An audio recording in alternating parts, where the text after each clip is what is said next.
One thing we all have in common is we're all getting older.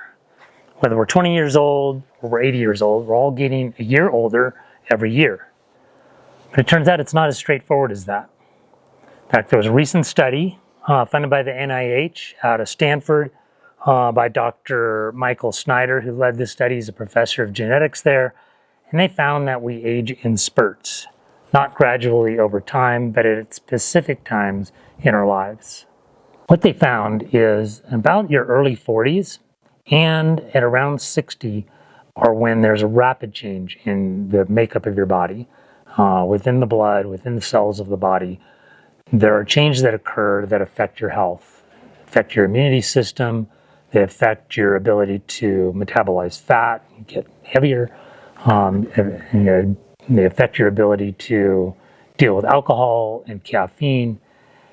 And so it's these times in our lives where we really need to be hyper vigilant about our health. It's also these times in our lives that things are changing. Kids are leaving the house, we're getting more busy at work, or at age 60, maybe we're retiring, and things change, your activity changes. So it's important to stay active because staying active is one of the best tools we have to counteract those kind of changes in our body. It's our best anti-aging tool, if you will. So this is where cycling comes in. I know it's not a new concept, but staying active is really important. And we're learning through this study that doing it around the ages of 40 and 60 is even more important than ever. Cycling is something you can do through all those years. I've done it for about 35 years now. In retrospect, it has been something that's been my anti-aging tool during those periods of time. It's three things that have kept me riding, and I'm going to share those three things with you today. The last one is about the bike, but I'll get to that in a minute. Now, cycling, like any endurance sports, rewards those who do it often. And to do it often, you absolutely need the first item I'm going to mention, and that is motivation. So how do you motivate yourself to keep doing this? Well, three things worked for me. Number one was social pressure. So if you can find some friends who are doing the same thing, you can find a group ride, something that keeps you connected, that sort of makes you feel guilty if you don't go out there, or you're really not going to see your friends if you don't do it. That is something that just kept me going. I found a group ride that I did eventually just about every day, and it really kept me motivated to get out there. Of course, when you do it with friends or you do it with people that aren't yet your friends, it is a bit of a challenge. It was for me. I mean, I was not strong. I couldn't keep up with them. I didn't know what to wear. I didn't know how to fix my bike properly. I didn't know how I was supposed to ride my bike properly in a group.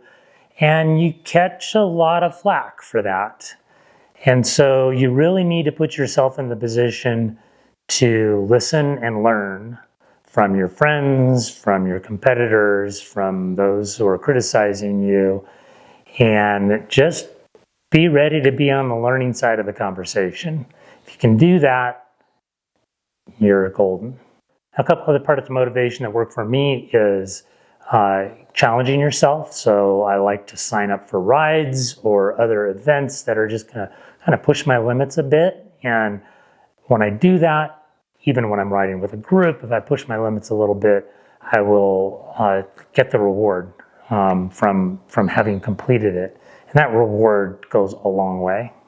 The other thing I do, and this isn't necessary, but it was a third element of the motivation for me, is I started racing. What that did was really made me train for the racing. I could see my results. I could see if I was getting better. And I could see the results of not getting out there every day. And that really kept me going every day. Those three things together, for me, and a lot of you probably experience this, if you do that, it takes some time, it may take a couple years, but after that, you're hooked. I mean, you're never going back. You're going to be riding bikes the rest of your life. So the second important item is convenience. And because I'm really good at coming up with excuses, I don't need any excuses not to go out and ride. So if I can get everything set up at the house to just make the process of getting on the bike easier, and have a place that I can ride right out the front door. So I don't have to load the bike, I don't have to drive 30 minutes to go for the ride.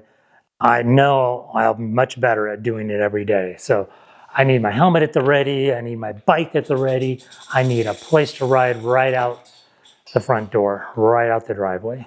And that brings me to the third item, and that is, what kind of cycling do you do? And what kind of bike do you need to do it? For me, that has changed.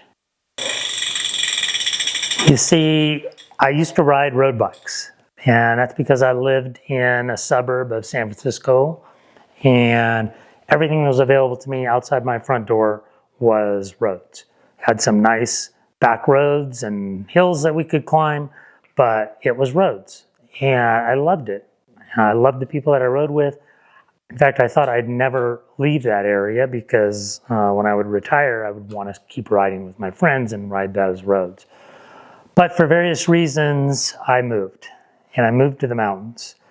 And I'm going to tell you what changed. It's going to be obvious to you, but I don't ride on the road anymore because I'm in an area where there's a lot of tourists, not a lot of back roads. Most of the roads have a lot of cars on them.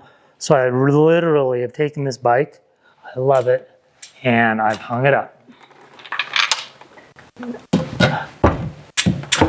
If you watch my channel, you know I ride e-bikes, and I love riding e-mountain bikes. I can get out far into the mountains. My friends come, we all have different abilities, we can all ride together, and it just gets me out on the trails, and I just have a blast with them. But it's not what gets me out every day. What gets me out every day is this bike. It's Trek Super Caliber, and it's a cross-country bike. It has no motor, but it really checks all the boxes for me. I'll do a full review on this soon, but let me tell you why I love riding this bike. I'm really loving this bike because I get this great sense of accomplishment that's keeping me motivated to ride it. I know I'll ride it every day because of that. So I'm riding this bike more than I'm riding anything else. It's fun. It's more of a type 2 fun than I get with the e-bikes, but I do get that sense of accomplishment at the end of the day when I've had a good workout.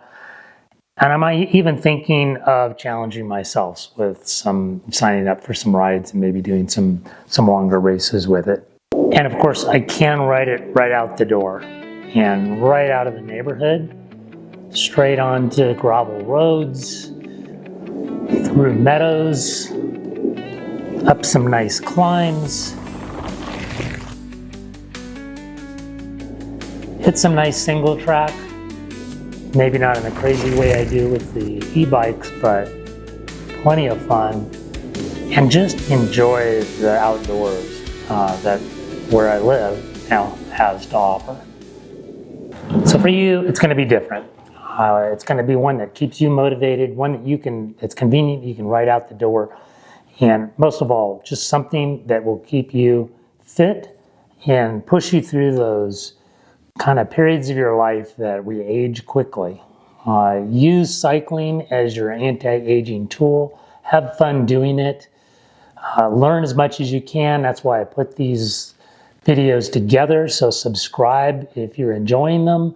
Talk about the bikes, I talk about places you can ride, I do some tests on components and e-bikes, and I'll be doing a lot more with this bike. So thanks for watching, and I will see you next time.